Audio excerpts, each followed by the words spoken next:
Bienvenue sur la chaîne Interprétation biblique du Coran. C'est l'épisode 2 sur l'interprétation biblique du Coran.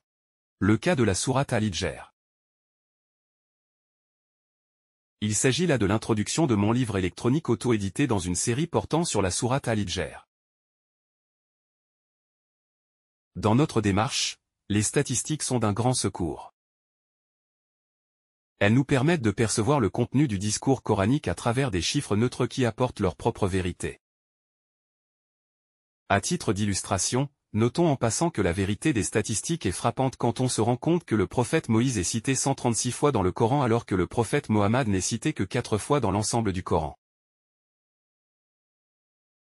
En l'occurrence, nous pouvons admettre que les statistiques explicitent le discours coranique. Il importe de prendre conscience du fait que l'usage massif du vocable « explicite » dans le discours coranique est d'abord et avant tout destiné à accrocher l'attention de l'audience du discours coranique et à maintenir son attention. Indubitablement, l'auteur du discours coranique devait avoir ses propres raisons qui lui font dire que son discours est manifestement explicite. Nous constaterons que les raisons de l'auteur du discours coranique ne peuvent être perçues qu'à travers une interprétation biblique du Coran, mettant aux prises le discours coranique et le discours biblique. Nous constaterons, à titre d'illustration, que l'auteur de la Genèse nous fournit les emplacements géographiques des villes de Sodome et de Gomorrhe alors que l'auteur de la sourate Al-Hijr rechigne à nous fournir les emplacements respectifs de la ville du peuple de Lot et de la ville du peuple d'Alaïka. Sur ce point, l'auteur de la sourate Al-Hijr se contente de nous annoncer dans le verset 79 que ces emplacements sont explicites, sans ajouter d'autres renseignements pour nous situer dans le contexte géographique de son récit.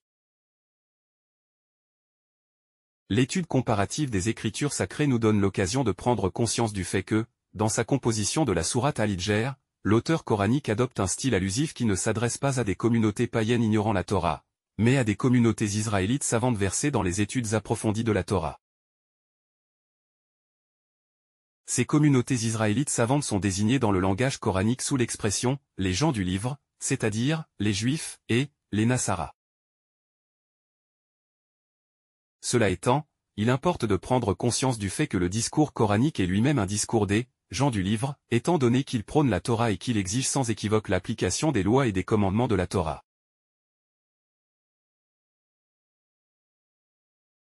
Sur ce, je vous donne rendez-vous au prochain épisode.